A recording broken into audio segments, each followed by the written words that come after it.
هذا هو سميتو الاضراب. الاضراب هو اللي كان في 81. ما كان سميتو اضراب حتى كان كلشي كيضرب.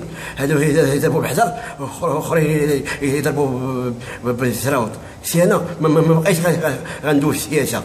شي واحد يتلاقاو معايا وقال لي واش انت اللي شفناك في اليوتيوب اش كاع كتقلب عليها.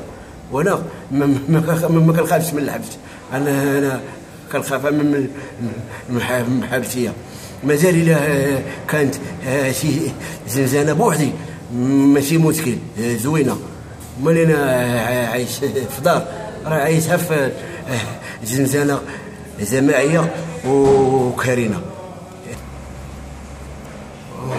وعلاه السياسه باقا كتخلع.